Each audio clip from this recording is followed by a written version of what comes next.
Great. All right. Well, hello, everyone. Welcome to our third day of Spring OMNI 2021. I'm so glad all the presenters are here today, and we have some good audience members here that'll hopefully participate in our Q&A afterwards.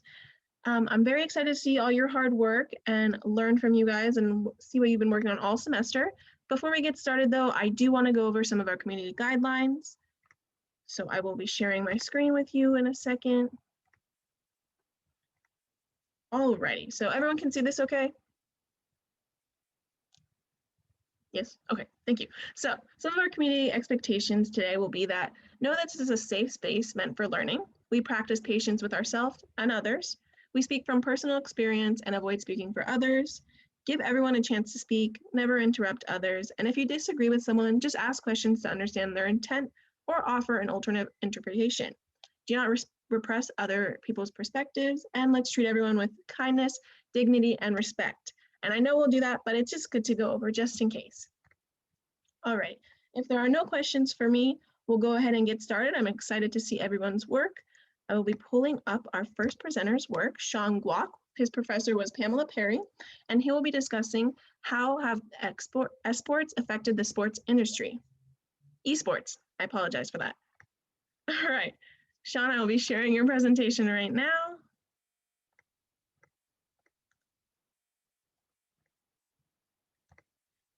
All right, let me just make sure I share with sound this time.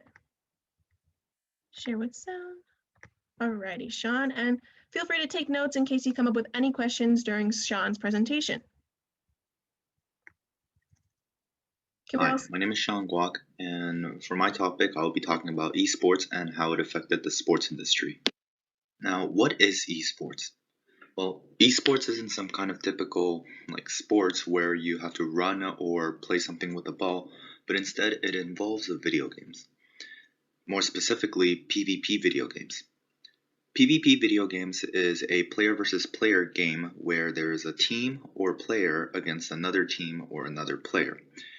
Esports is considered a sport, and like sports, it has tournaments. The games that are played through most PvP games are games such as Deathmatch, Battle Royale, Storm, Free For All, and many others.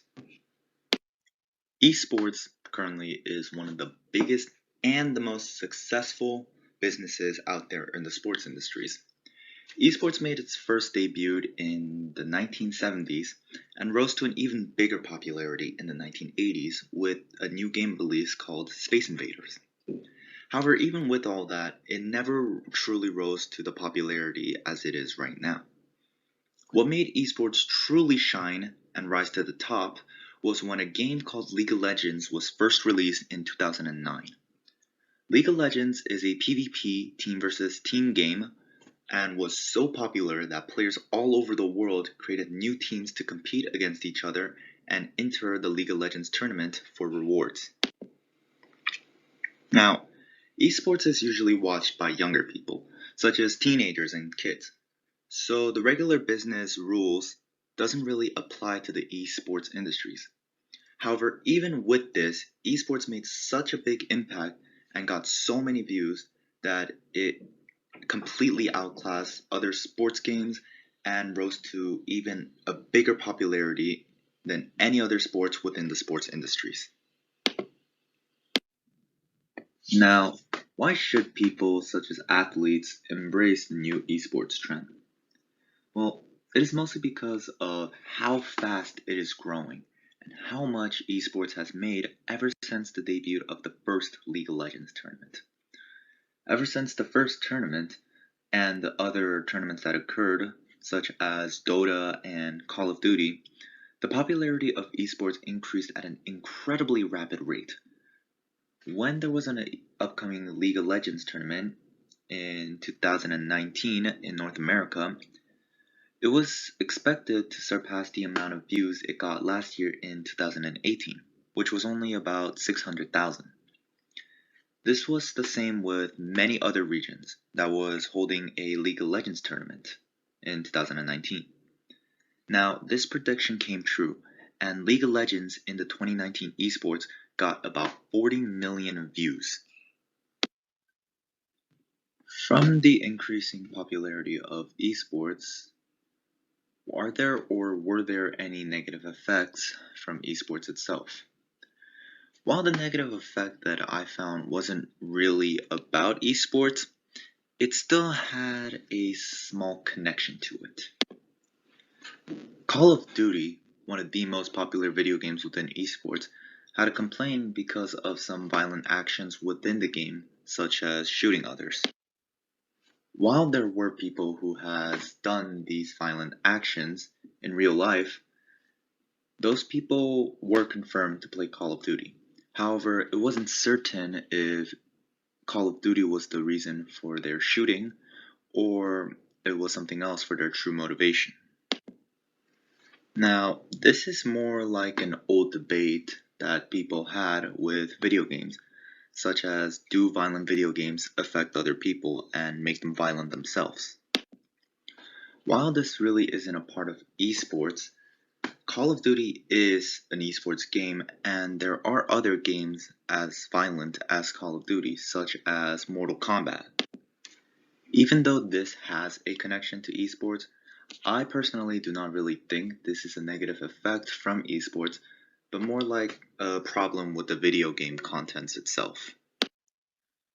The rising and the growth of esports is self-explanatory through the data of events that has happened in the past. All events from the past were mostly positive as the gameplay was smooth, the amounts of views were high, the tension was there, and the action was amazing. The evolution of esports has grown ever since its first debut, and the amount of money that they made increases by every tournament. From all of the past event research, the result supports the positive impact of marketing through events in video game industry. Now, the homepage for each and every single video game is one of the most important sources of any type of games. It is the website where they contain all the information about the game and all the upcoming updates through the patch notes that they release in the game. The esports homepage contains all of the information that you need to play the game, and it also has all the information to the upcoming updates, all the new things that are released from the update, any changes that were made into the game, and all the news that you need to really catch up with the game. The esports homepage, however, is more flexible as it contains every single information for all the popular esports games that are played through the tournament. It contains past and current live streams from esports tournaments. It has all of the information that you can find from each of the game's homepage, such as the patch notes and the updates and any other things that you need to catch up with the video game. Esport information is actually one of the most easiest informations to find within any type of website because all of their information is stored into this homepage and all the information are mostly accurate. Each and every single information are released through the developers from the game industry. So there is no reason for the website to be false or the information leaked to be false. Now, the history of video games go all the way back to 1950, and the graphics and the gameplay weren't really at its best quality back then. Gaming was completely different, and most games before 1970s were PvP type of video games, which means player versus environment, such as levels, bosses, and etc. However, comparing video game from the past and now, it is really quite impressive on how much video game has evolved and changed. From a 2D pixel quality to virtual reality and 3D graphics, video games have truly evolved throughout its time and is one of the most important factor to esports since if there were no video games, there would be no esports. Most video games made in the past were for entertainment and none of them were really a competitive type of video game. Now video game has become so competitive that it has turned into a sport itself, and unlike sports, it has more flexibility than any other sports that exist. I think that is one of the main factors why video game has made such a successful business because of its flexibility. Esports, with the amount of money it made and the views it got just from competitive tournaments, really overclassed all other sports within the sports industry. Most recently, in 2019 to 2021, esports has reached over $1 million of revenue and the amount of views online in person from every single tournament. It has made more money in the sports industry than any other sport. And even with the current pandemic, with everyone quarantined, this has not slowed down the popularity of esports like it did to many other sports. Video game can also be played online. And because of this COVID being a pandemic of people being together, esports has not slowed down by any means. Instead, it still went as steady as it did before the pandemic. Now, there isn't too many informations to report about esports in 2021 because 2021 is still a recent year. However, from every single information, there are data such as bar charts. And one bar chart that I found is a bar chart that is from 2017 to 2020. By looking at this bar chart, it seems as though the amount of money that the esports has made has increased drastically over the years.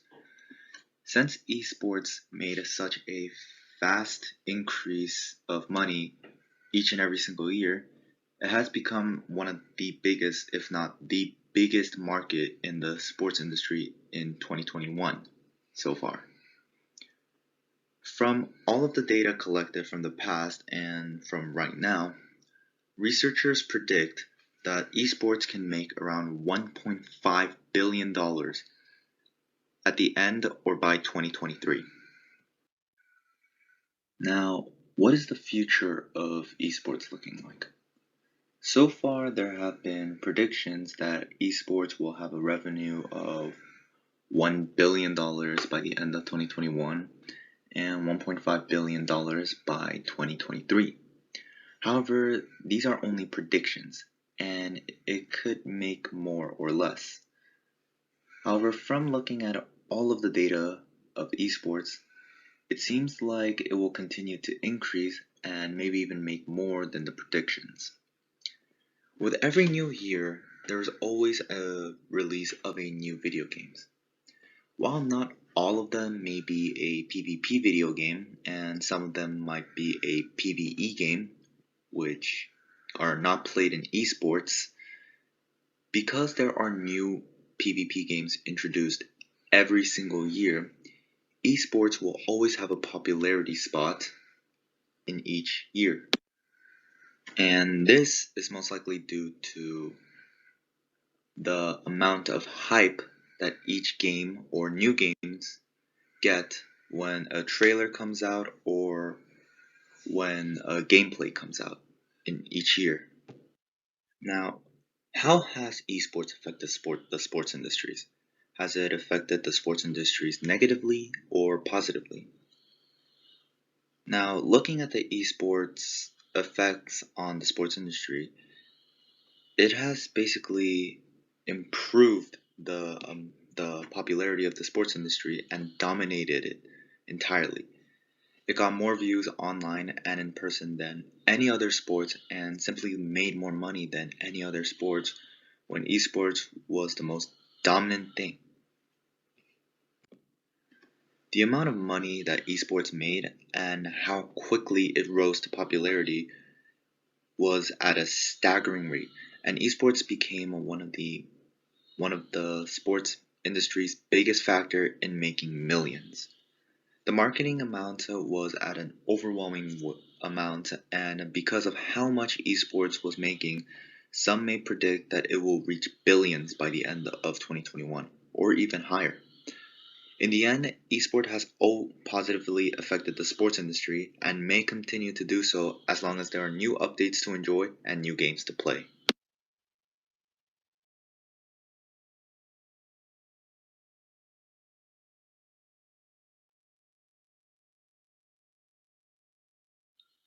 Thank you for listening to my presentation. and have a wonderful rest of your day.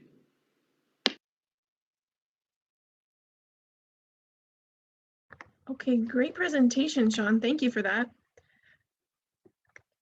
I think it's very interesting to see how many things are now going online, especially, esports being one of those, and how many people actually prefer it over the typical route. Even like with online schools, some people like that it's now online. I took notes on my phone, so I just want to make a few points before we move on to the Q&A, but I really loved your tone the entire time. I personally took a speech class, and my professor said, like, when there's a variation in your tone, that keeps the audience engaged, and I really thought that was true. I was engaged the entire time and enjoying what you were saying as you fluctuated your tone. And I like the background of your presentation. I think that's also visually as someone that's just watching presentations. That's nice to see. And yeah, I enjoyed your presentation, so thank you for that. It was very good. I'll open the Q&A up to anybody else. And Sean, if you'd like to select who you want to answer the question to, or I can do it for you. I have a few questions, but I'll open it up first to the audience. So does anyone have any questions for Sean? Go ahead, Biggie. Would you say esports is more approachable to a general audience than, let's say, a more traditional sport like baseball, football, basketball, that kind of thing? Can you repeat the question? There's like some construction downstairs, so I can't hear very well. All good. Would you say esports is more approachable to a general audience than, let's say, a traditional sport like football, basketball, or baseball? Well, I would say it mostly depends on the audience. Like most younger kids, they're more attracted to video games. So most audience have been just teenagers or just very general kids. Once they reach adulthood, I think it all depends on the adult themselves, if they like sports and athletics better or gaming things and technology. All right, thank you. And anybody else, just jump on in. I have a question. So have you been participating in esports for a long time? Is this something that you have a personal interest in, or what drew you to this, and what are some practical implications based on your research for you kind of personally, or for us? I've never really participated in like any esports tournament, but I have played video games in the past before, and most games were PvP, and I mostly like to play online video games. And most of the tournaments that I joined in were just through home. So I've never really been to like a tournament before. So I don't know how many views they get. So I just searched up online.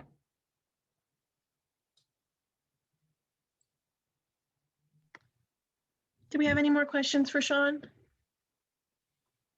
I'll ask one. First, I just wanted to say I like the point you made of how convenient and flexible esports can be, especially you mentioned something about the homepage and how a lot of different events, previous events, and different like chats can be found there. So I agree with that. If it were up to you, would you prefer to like go to a live sport like a football game, or would you rather see it in more of an esports version if you had to pick between the two? What do you mean by like watch it in esports version? Well, would it not be more online and digital compared to going into, an actual stadium? Esports have stadiums that for the in person as well. Okay, then. My bad. Obviously, I'm not into esports, but great presentation. Do we have more questions? I have a question. Okay. So I know someone who's going to college and actually wants to major in esports journalism. I didn't even know that was a thing. I wonder if you knew that was a thing, and if you have any career interests that relate to esports. Not really. Esports is just like one of my interesting things that I look up. So I'm not really like too much into like esports journalism and careers, those kind of things. Thanks. All right. Any questions left for Sean? If not, we'll move on to our next presenter. No? Okay, well, great job, Sean. Thank you for that great presentation. We learned a lot from you, so thank you for that. All right, so I'm going to share my screen one more time to introduce actually our next presenter.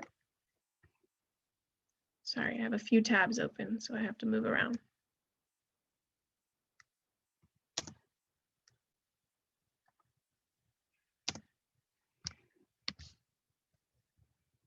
All right, so our next presenter is Boogie Mikulek, and he'll be working on his project that he worked with his professor, Sean Firozian. So I apologize if I butchered that last name, but he'll be discussing Jeopardy style tests for higher education. Alrighty, let me share my screen again.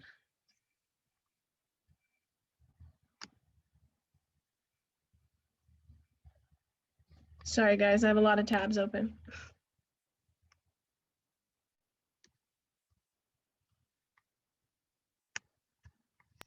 Alrighty, there we go. Everyone can see it?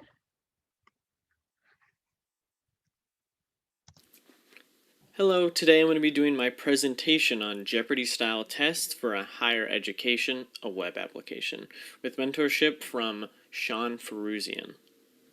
Now, who am I? My name is Eamon Mikulek, although everyone in my life calls me Boogie, so you can too. I'm a high school student who has been taking community college classes for the past 4 years. And I'm actually going to UCSD in the fall as a computer science and mathematics major, and I'm really excited about that. It's going to be a lot of fun. I have a lot of background in computer science. I've loved mathematics and computer science from a super young age, and I actually taught myself how to code when I was around 11 with nothing more than Google, YouTube, and a laptop, which is really all you need nowadays. I've created many small projects and tools throughout the years, although mostly they've only ever been for myself. I've done some stuff here and there for other people, but it's usually only for me, just taking a class and, ooh, I want to make a little thing real quick that might help me, or, you know, do something like that. Although they've never been for a large general audience or for a cause or something like that. So I'm actually really excited about that. It's going to be really cool to have someone else actually be using my thing, and it's helpful to them, and it's exactly what they need. Now, in the title, it says Jeopardy style tests, and that isn't a widely known term, right? That doesn't have an intuitive understanding. So let me explain it. Jeopardy style tests are a way to give students their own personalized tests that they've kind of created themselves. So how it works is the teacher creates a bunch of different problems, and for each topic they have their own difficulty. So for example, on the right there are 10 topics, and for each topic there are 4 difficulties. 100 being the easiest and 400 being the hardest.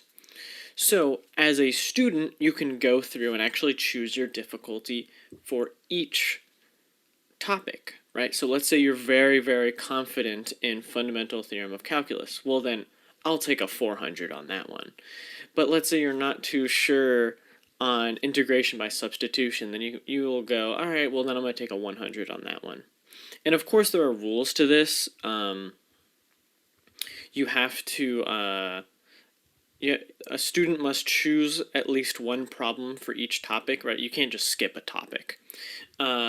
You can't choose more than 2 problems for each topic. You can only choose 2, so 100, 200, 200, 300, 300, 400, right, in that example. And you must accumulate a total number of points, right?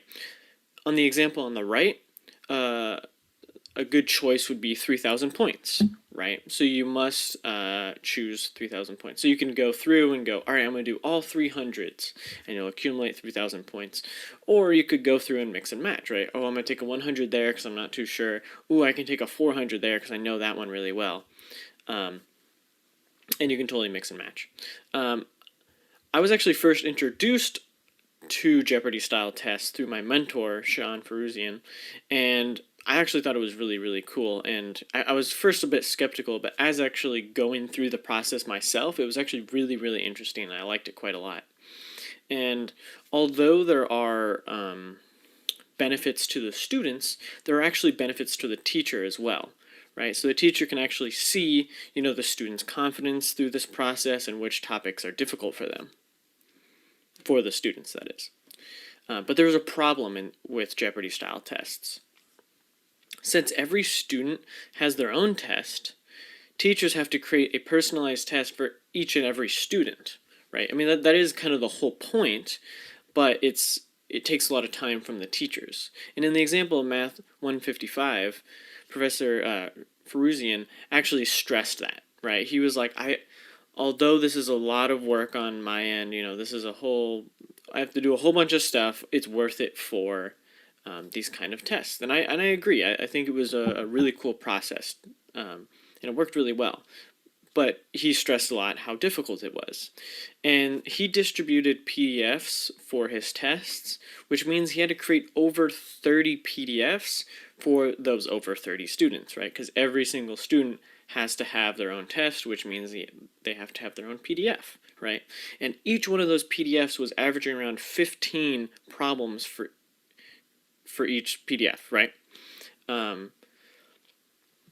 And the best solution that he could come up with was create one big PDF and delete all the problems that the students didn't include in their specification, right? So you have to go through and delete every single one, go through for every single student, and it was really, really slow. He stressed this, it was really slow, but you know what, it's worth it. And I visioned a solution to this, right? A tool for this exact process, right? My teacher was just using some run-of-the-mill PDF editor that was not made for something like this. So I envisioned something to fix this problem. Create a tool to assist in the test-making process, right? So the teacher provides every problem as a single PDF to the program, and the tool gives the teacher an easy-to-use interface for selecting these problems, right? So the teacher creates, problem 1, puts it in, problem 2, puts it in, problem 3, puts it in, and then eventually, once all the problems are in there, he can select each one and go, all right, 100, 200, 100, 200, 300, create PDF, and it will take all the problems he selected and put it into one PDF, right? It will just make things a lot quicker.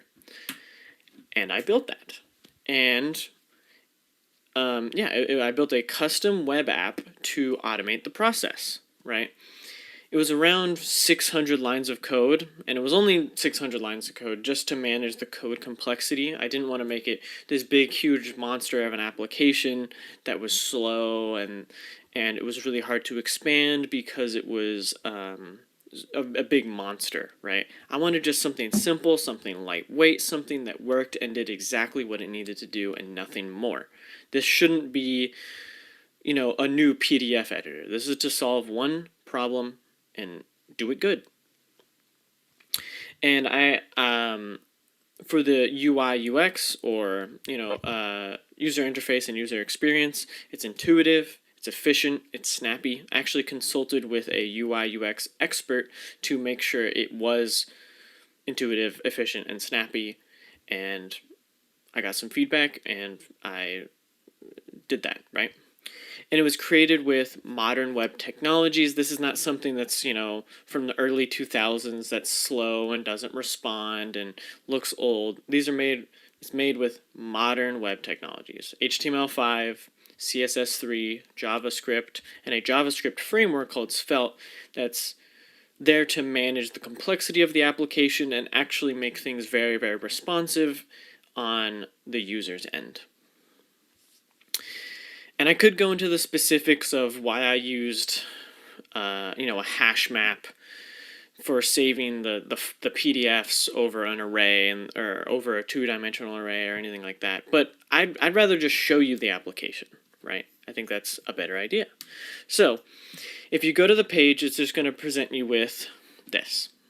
It doesn't look too crazy, but this is going to be our table where we select our problems. So we can put in, for this one, topic 1, topic 2, and let's say we want another topic. Of course, we don't want just only 2 topics. Let's create a third. So we can hit this plus button over here, and that will create another topic.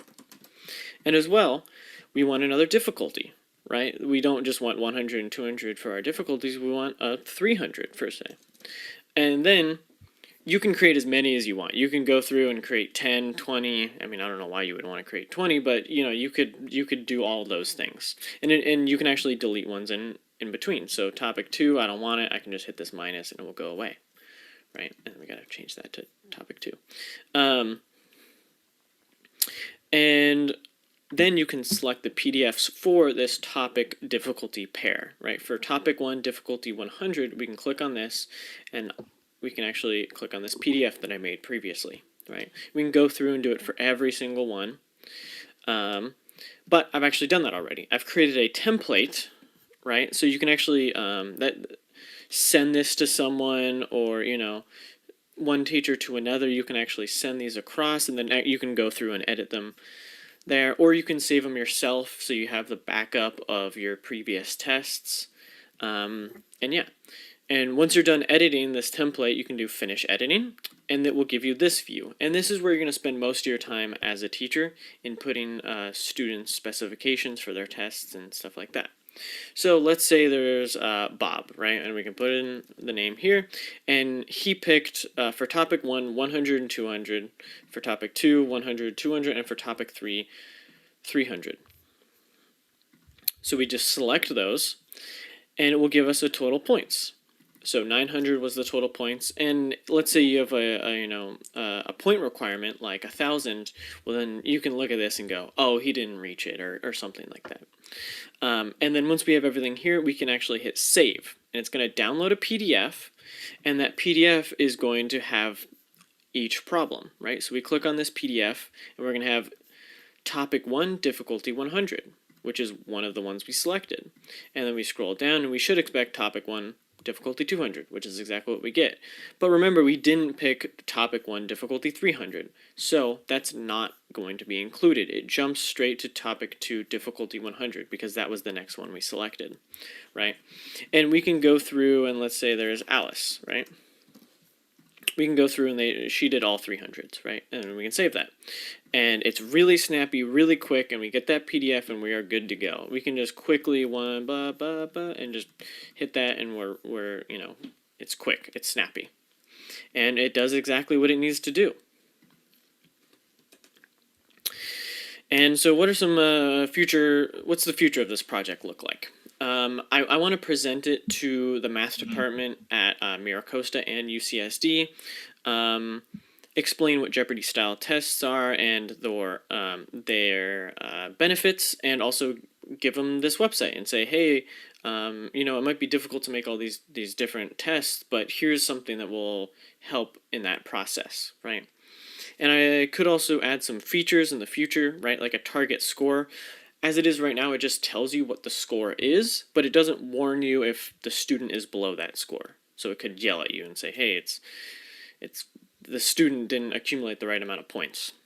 And could add something like a minimum and maximum problems for each topic, right? In the rules, you know how I said you must choose one problem for each topic? That's not enforced in the program, so you could do something like that and say, oh, they have to pick one problem for each topic, or a maximum, like they can't pick 3 for each topic, right? And in the far, far future, if this does work out, we could actually make this a platform to distribute tests, Jeopardy-style tests. So rather than creating PDFs and sending it to the student, well, you could give the student the link to the test, and they will be able to create their own test on that site. And rather than create a PDF, they just look at the problems. It's on the site. A website, you know, we can put problems on there. And then potentially we could also download them if they want to write on it or print it out or something. But you could actually view the problems on the site. And that, I think that is a really, really cool future for this project, that rather than just creating PDFs, it's actually a test platform. And I think that would be really cool. And I think that is all. So thank you so much.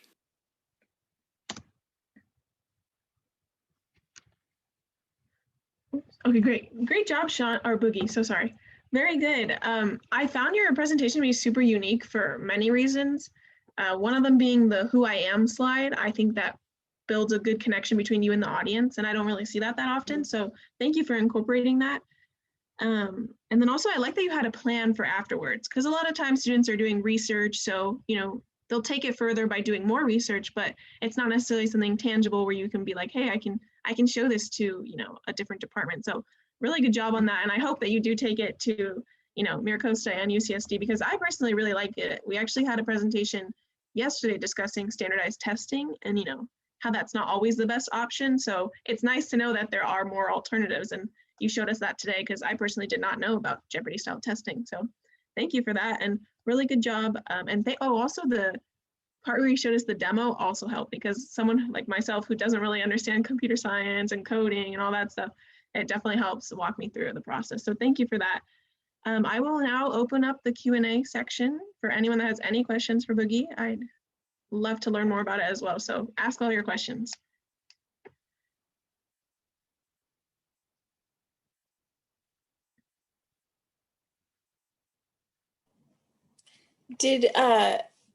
How did you come up with the idea for this app? Did someone did you have a teacher in high school who wanted to do something like this and it was just too difficult? Or what made you want to do this? What was the incentive? Well, in my class with Sean Perusian, he talked about how difficult it was, and I really wanted to help with that difficulty that he was having. And he gave us that table, right, that I showed in the beginning that had all the different topics. And I pretty much just immediately imagined, a thing where you can just select each topic and it will just merge all the PDFs, and then it will make the process a lot quicker. So the inspiration was really actually that table that he showed us. And just I could just put that on a screen and make it buttons, and then you can hit that download button. So that was pretty much all the inspiration, was pretty much him. So yeah. Oh, that's awesome. Do we have any more questions?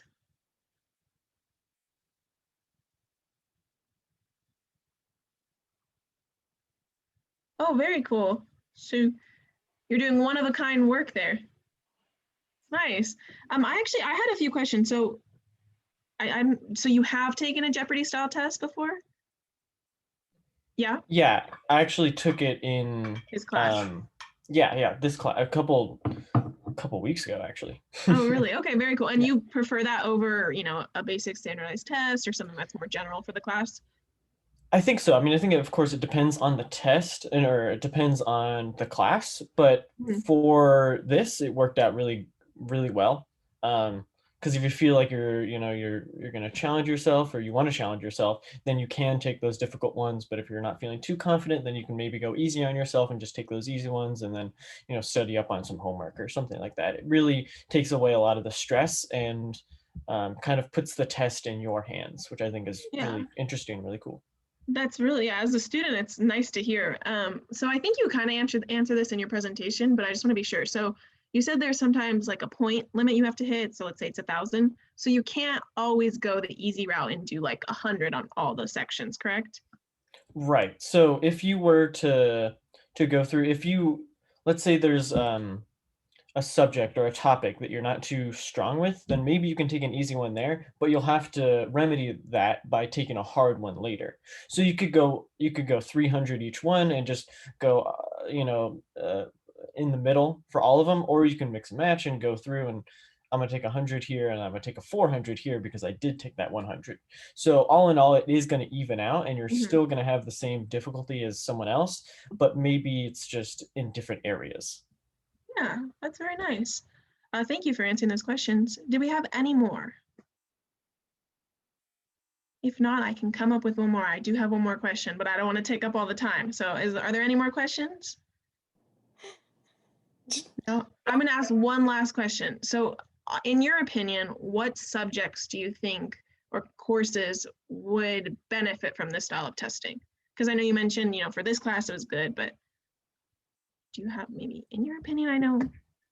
That's a tough one. I think math is a really good subject for this because there are very definitive sections that are pretty isolated, but maybe in other classes where there's a lot more crossover, it might be a bit more difficult to do a test like this. But I think math for sure is a really good candidate for this because it does have those isolated topics. So pretty much, I think any class that has isolated topics where they don't necessarily overlap with one another, I think is a great candidate for something like this. Very cool. And you think it should go both in high school, because I know you're a high school student right now, so it'll benefit being in high schools and in colleges and universities? I would say so. I mean, I think it applies to any situation, any test, anything like Yeah. that. So high school, yeah, absolutely. Very cool. Well, thank you for that. And I hope to see this style of testing out somewhere at different schools. So I'll keep an eye out for it. I believe you have one question in the chat if you want to go ahead and answer that. Oh, wait. I have a Not question. sure if I'm sorry. There's no question in the chat. Go ahead. I have a question though. Hi, Boogie. Can you say anything about how your professor mentored you or inspired you or supported you in this project? Yeah, absolutely. So, I mean, pretty much at every step of the way, I would report back to him. Throughout the whole class, I was, because I started this project pretty early on. And so throughout the whole class, I was showing him little updates here and there, asking for suggestions, what were some elements that he would want, and asking overall if he thinks this is a good idea or if his previous method was in fact faster or better, but he was absolutely on the side of this would be quicker than that. And he helped with the presentation. He gave me some notes on that. He helped with some of the abstracts that were involved in the project. Pretty much he was just helping me along the way. And I don't think I ever formally thanked him in the presentation. So I want to say, like, thank you so much for giving me this opportunity and helping me along the way. I really appreciate it. Well, very cool. Great presentation. And again, thank you for introducing this style of testing to us. Again, I'll keep an eye out for it. I want to see it. It's very cool. If we don't have any more questions, oh yes, Elizabeth, go for it. I don't have another question. I was going to recommend that we skip ahead to Olivia's presentation because I think we might have had a tech issue. Exactly. Yeah, sorry, that was the chat I saw. Okay. It was just a message letting me know he had some tech issues. So Olivia, if you're all ready, I'm gonna go ahead and start your presentation. Let me pull up your presentation. Okay.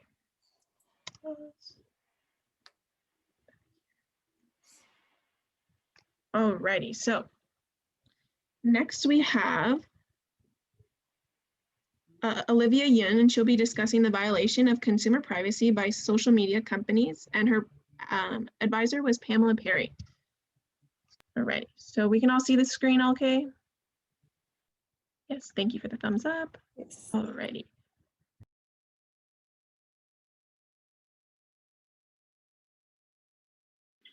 Hello, I am Sungin Yoon taking the Library 201 Honors course. Today I am going to be presenting on the topic of violation of consumer privacy by social media. Electronic devices and the internet has now become part of our lives. However, as most people go online daily, many do not know how their information is getting tracked. I will be explaining my research on how social media companies and other technology companies are violating consumer privacy.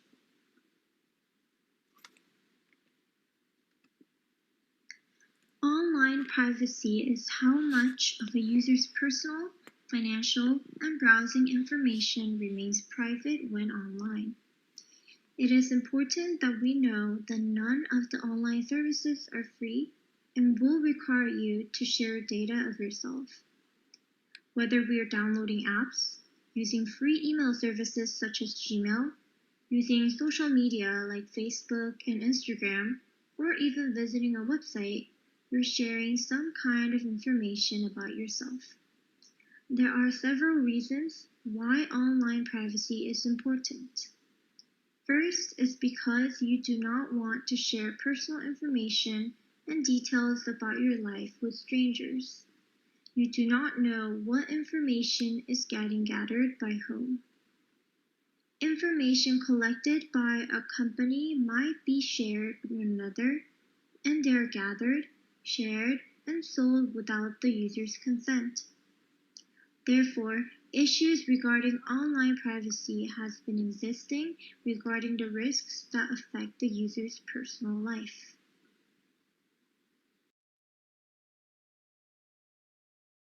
There are several ways of companies gathering the user's information, majorly divided into 5, through search engines user tracking, cookies/online tracking, mobile app, social media data harvesting, and identity theft.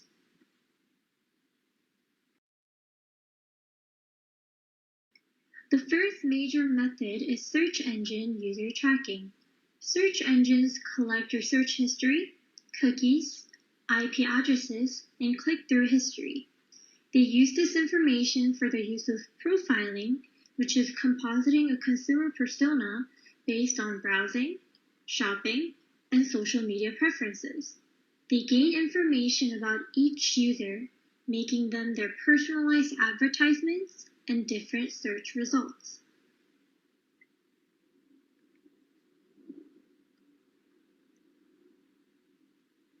Cookies are codes that tell website information on your browsing history, which in turn can help the user by remembering login information, identification, preference settings, language settings, and more. However, cookies become one of the concerns when third-party ad serving is involved. When visiting a site, information of the sources you visited determines the ads you see. Companies like Google collect vast amounts of consumer data to deliver personalized ads based on browsing history. An example of this is Spotify and Pandora. Based on the music you have listened in the past, Spotify suggests albums that you might enjoy. This makes it very useful for the users to find music that they have not heard of before. But we need to know that it uses cookies to remember the information about the user's song preferences.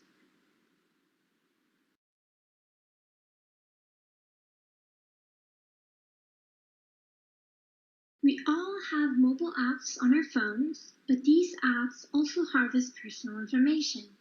Many of them request location details, usernames, and email addresses. After providing this information, you are also asked for risky permission, which are the phone's recorder, camera, and contact informations. Most people spend a lot of their times on mobile apps that do not offer transparency on how they are being tracked or sold. Because there really are no tools for blocking these behaviors, we must simply rely on the operating system makers to publicize guidelines to developers on the process of tracking, asking for personal information, and transferring data to remote servers. Apple's rules, for instance, require that apps must obtain a person's permission before transmitting personal data and have to describe how and where the data will be used.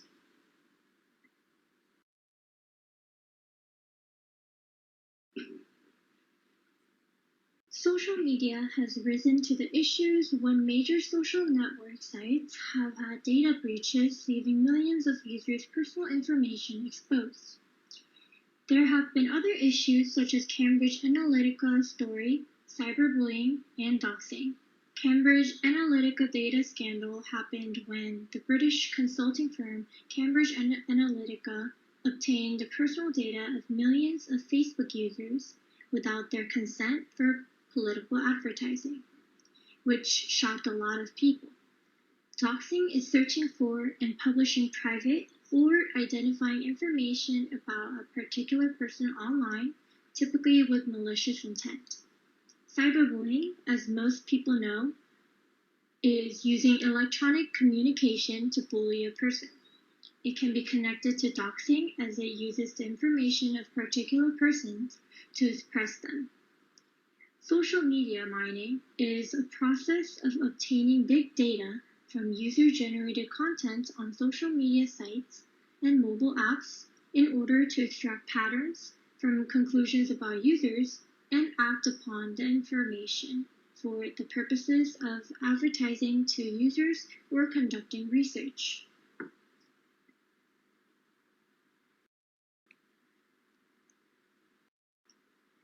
The last method of violating consumer privacy is identity theft. Identity theft is all types of crime in which a person wrongfully obtains and uses another person's personal data in some way that involves fraud or deception. In short, identity theft occurs when someone accesses the user's personally identifiable information to commit fraud. This information includes the driver's license, bank account details, tax numbers, and other data that can impersonate him online. Online identity theft happens when these thieves steal the user's digital personal information, mostly using scams like planting malicious software on their computers, not with simple techniques such as stealing your purse.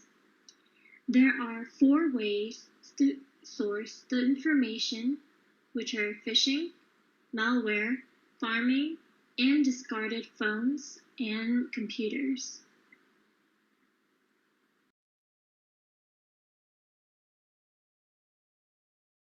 Identity theft can be said as more of criminal activity than companies violating the user's information.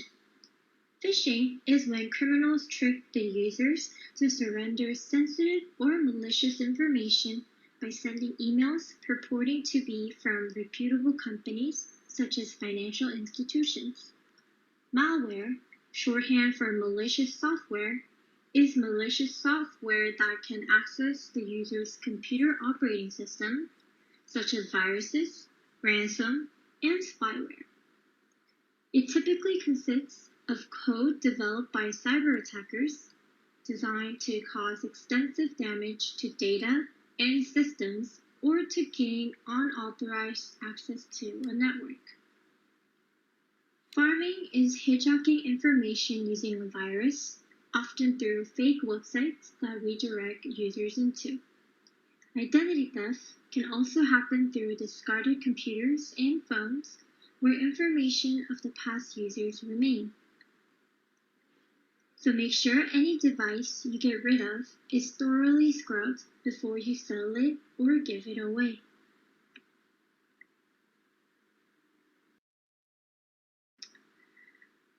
Companies track, gather, share, and sell the information collected from several ways for a better understanding of the users, providing them with personalized search results and advertisements.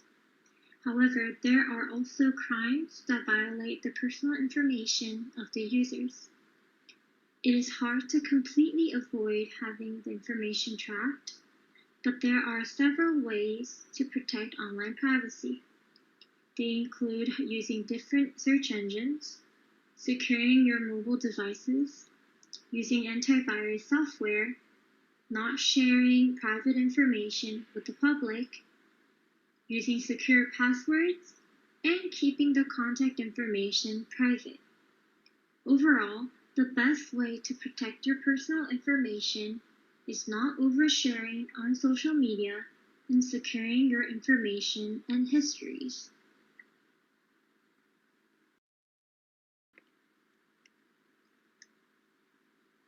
To summarize, there are 5 major types of methods companies use to track our personal information, violating our consumer privacy. Even though there are many risks online, because internet has become part of our lives, we can use different types of ways to avoid getting tracked. Thank you. And these are my works cited in MLA format.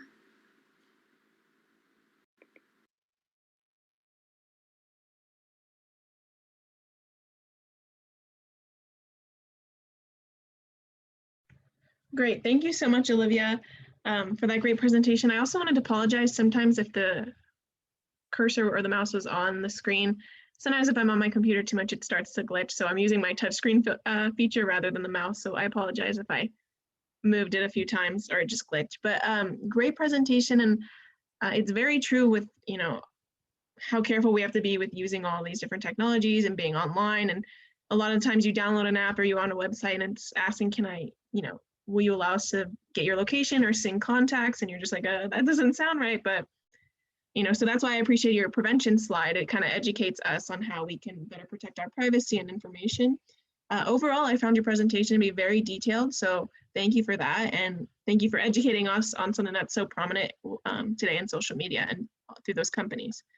I'll now open up the Q&A. Again, I have my own questions, but I always want to let everyone else go first. So if anyone has questions, please feel free to jump in. And Olivia, you can answer however you like.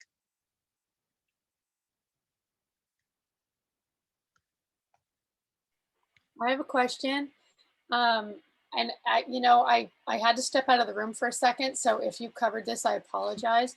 But, and maybe it's not your area, but I've always wondered about, like, when you're sitting at Starbucks and you're using your phone, you know, some people make it seem like you can be hacked or something just from being there and using the web or something. Do you know anything about that? Is that a risk? Do you mean using the Starbucks Wi-Fi or? Yes, yes. I am not sure about that. That wasn't really my research. Sorry. No problem.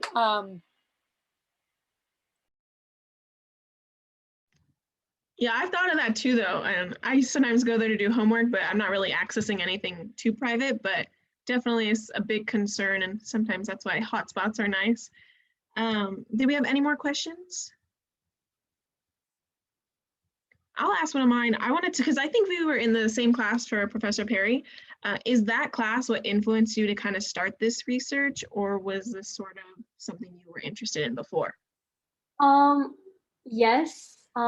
Taking the course, I think one thing that came big to me was that the internet companies are always tracking all the activities of the users, and that interested me to research this topic. Yeah, definitely. I know we discussed, you know, all those different algorithms that happen, and you search one thing and then the advertisement just pops up everything throughout every, you know, website you're on. So definitely, and I'm glad you know, researched this. And again, like I said, it's very prominent while we're all online. But thank you. Any more questions?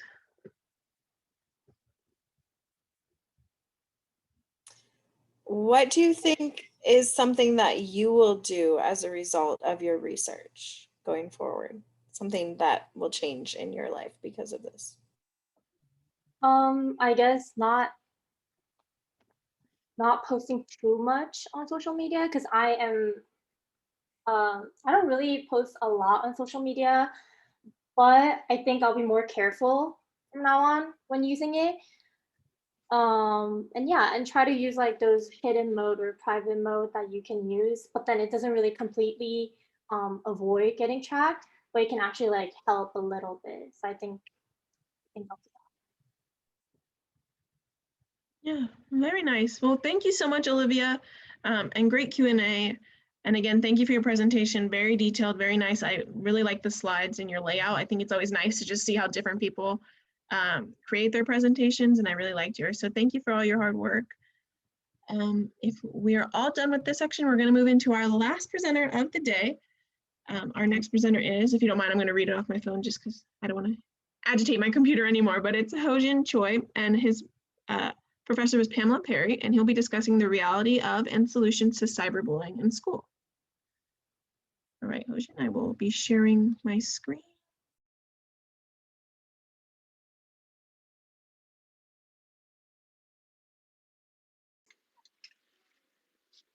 Hello everyone, my name is Hojin Choi from Library 2-1 Honors class, and I am honored to participate in OMNI through this class. My topic is cyber abuse in school. I'm sure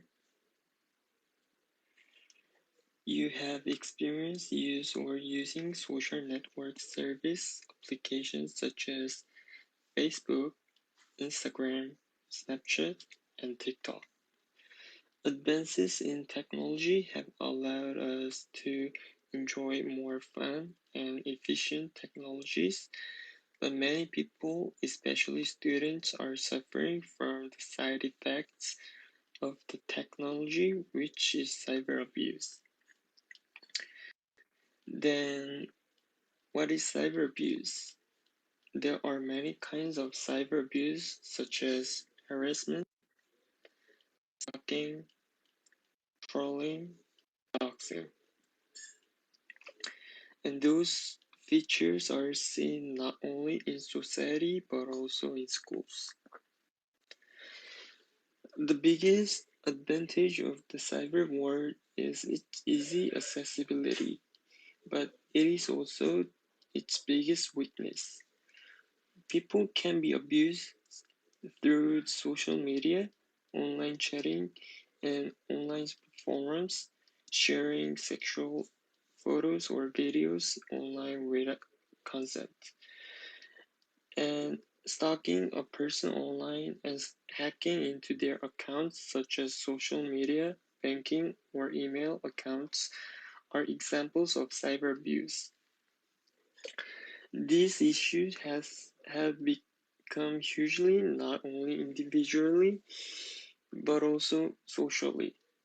This problem is interesting and important because with the tremendous advancement of IT technology, most people around the world active in the cyber world, it means that all people who engage in cyber world can be a victim of cyber abuse. Therefore, I believe it is important to make people aware of the dangerousness of cyber abuse, and we need to figure out some ways to prevent cyber abuse. Therefore, I'm going to present why cyber abuse has occurred and why this social problem became a serious issue in our society, and how can we solve this problem. Bullies are everywhere in these days. Their online presence is growing.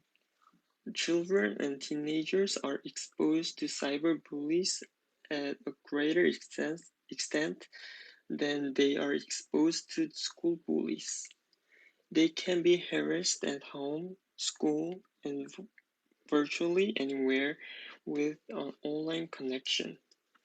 According to recent research, 42% of children have been bullied online and 77%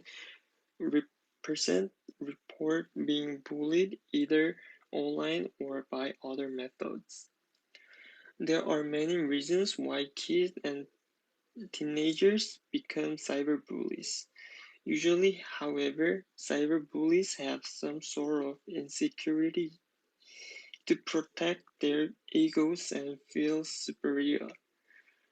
They make others feel bad about themselves.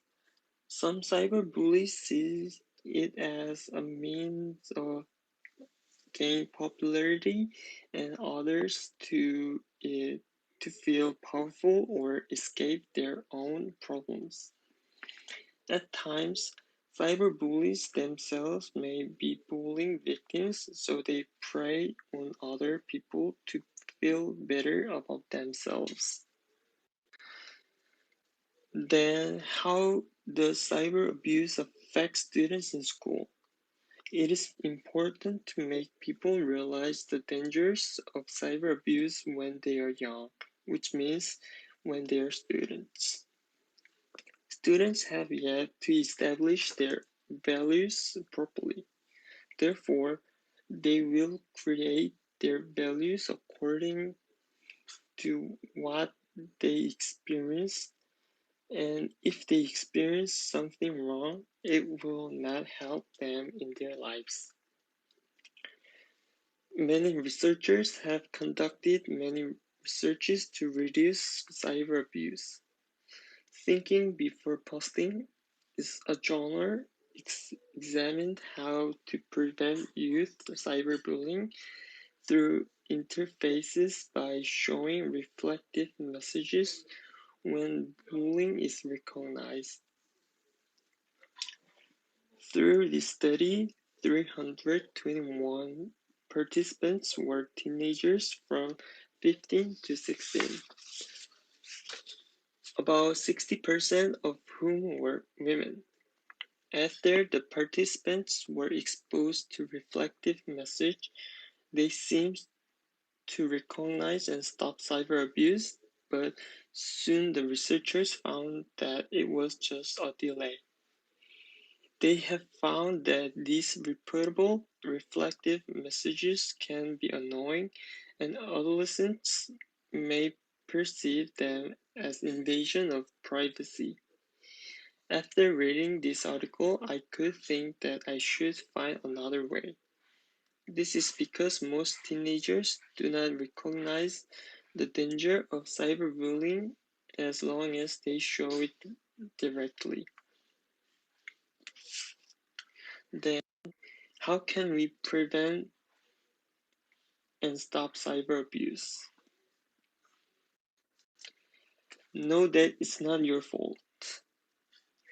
What people call bullying is sometimes an argument between two people. But if someone is repeatedly cruel to you, that's bullying and you must not blame on yourself. No one deserves to be treated cruelly. Don't respond or retaliate. Sometimes a reaction is exactly what aggressors are looking for because they think it gives them power over you, and you don't want to empower a bully. As for retaliating, getting back at a bully turns you into one and can turn one mean act into a chain reaction. If you can, remove yourself from the situation. If you cannot, sometimes humor disarms or distracts a person from bullying.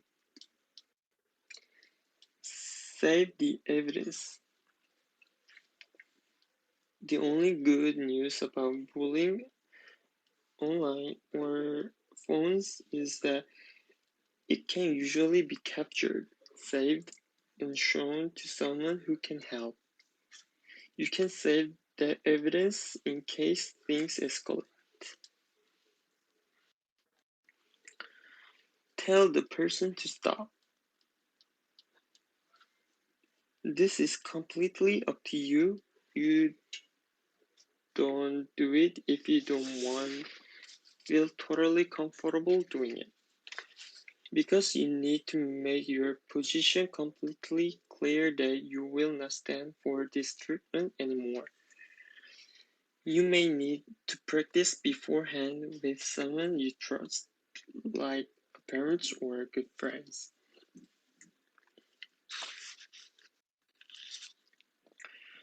Reach out for help, especially if the behavior's really getting to you. You deserve backup. See if there's someone who can listen, help you process what's going on and working through it. A friend, relative, or maybe an adult you trust. Use available tech tools. Most social media apps and services allow you to block the person. Whether the harassment's in an app texting, comments, or tagged photos, do yourself a favor and block the person. You can also report the problem to the service. The probably one will not end it, but you don't need the harassment in your face and you will be less tempted to respond. If you're getting threats of physical harm, you should call your local police or consider reporting it to school authorities. In fact, students who have been severely cyberbullied since most students have problems living in society even when they become adults because they cannot forget the fear of that time. They usually have depression and anxiety symptoms, and in severe case, they commit suicide. On the other hand, perpetrators who have committed cyberbullying against others since they were students tend to use cyberbullying even when they become adults without realizing that their behavior is wrong. Therefore, I think that in order to solve the fundamental problem through proper education in schools, students who should be aware of the seriousness of cyberbullying and know that they can harm others by their actions. The advancement of technology has allowed us to enjoy more fun and efficient technologies, but as a side effect of development, not only adults but also students are suffering. If we do not solve this social problem, I think not only school life but also social stability can be at risk when they become adults. Here are my references, and thank you for listening my presentation.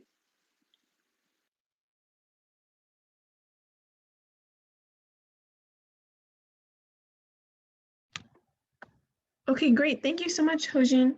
That was a great presentation, and like many of the other presentations I've been listening to, it's a lot of people are going into more prominent topics. Cyberbullying has obviously been a big deal and continues to be a big deal. And as you were mentioning some of the stuff, it reminds me of like cancel culture and how that also affects a lot of individuals. So thank you for going into that topic. I wanted to say, I really liked how you explained how to stop cyberbullying, because you can't necessarily control someone else's actions, but like you mentioned, you can control your reaction. And it's really inevitable nowadays with all these different apps and social media platforms you can't really avoid that. And, as more people join, there's more good and bad that comes with it. So again, thank you for that wonderful presentation. And I'll now open up the Q&A for anybody else that may have any questions for Hojin. Again, jump on in.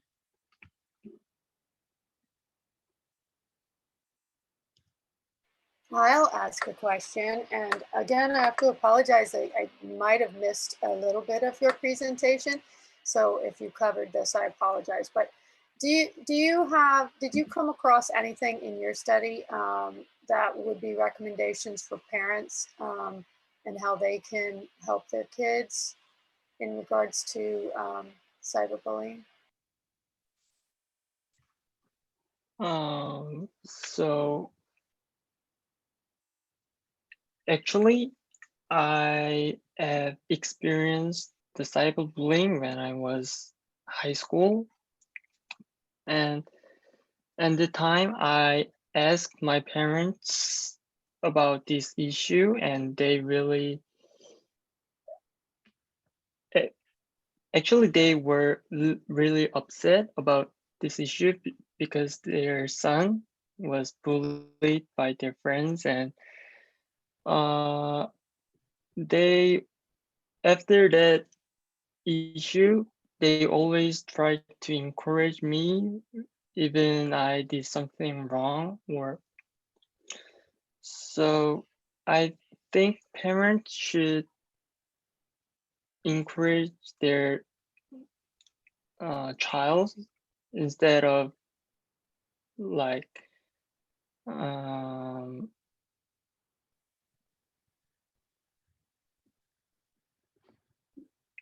Maybe being too hard on them. yeah.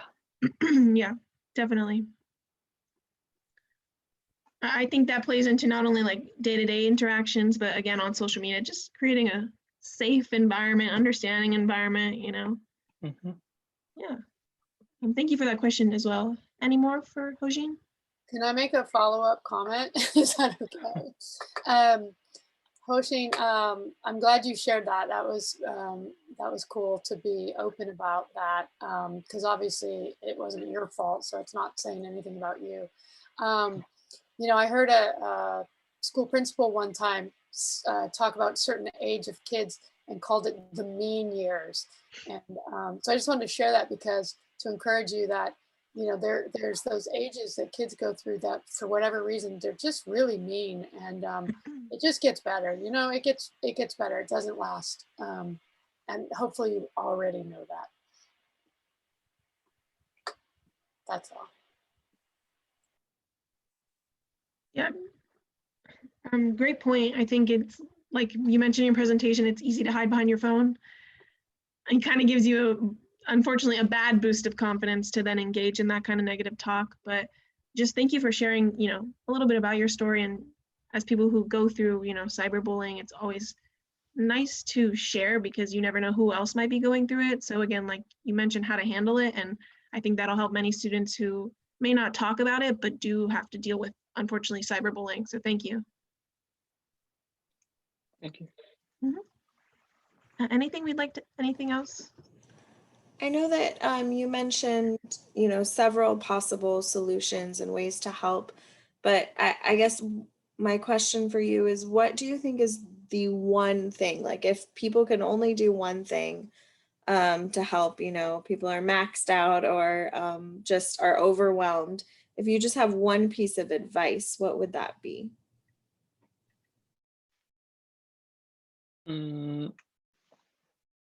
As I said in my presentation, I think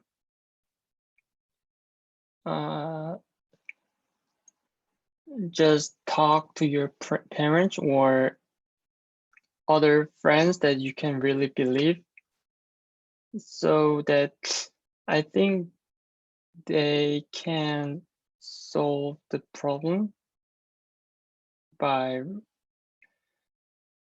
hearing you're really are going through about it. So I think that's the best way to solve this problem. Thank you. Yeah. Any more questions? I'll ask one more question. Okay. I mean, I don't know the background of why you chose this topic, and maybe, you know, it was just because you had to write a paper for a class, but I'm wondering if you have any interest beyond that that you might do with this issue going forward in your life.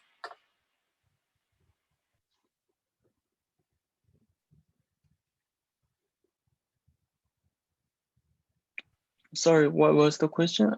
I cannot hear. It wasn't clear, sorry. Just wondering if you will pursue anything on this issue of cyberbullying going forward. You know, I don't know, studying it more, looking at it more, finding a way to support others, you know, anything like that.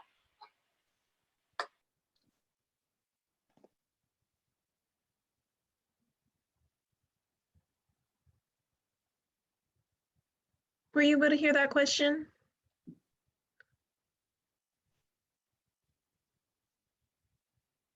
Can you hear me at all, Hojin? Okay. He mentioned earlier there was a bit of a connection issue, so that's okay. It was a great Q&A otherwise, and thank you for everyone participating in the questions. I hope you can hear me even if you can't respond, but great presentation, Hojin. We really enjoyed it, and again, thank you for educating us on the topic and sharing your experience as well. Again, now we've made it to the end of our third day of OMNI. So thank you to all the presenters. We really enjoyed all your work, and thank you for teaching us something new and showing us a new perspective. And thank you for the people in the audience who participated in the Q&A. I really appreciate it, and so do the presenters, I'm sure. I want to remind you all that Elizabeth dropped a link in the chat. That's our commentary form. So the presenters, I'm sure, will also appreciate if you can click on that link, maybe give them some feedback. It always helps to know what you did good or maybe what you can improve on. So feel free to fill that out for the presenters. They'd appreciate it and we'd appreciate it. Again, thank you all.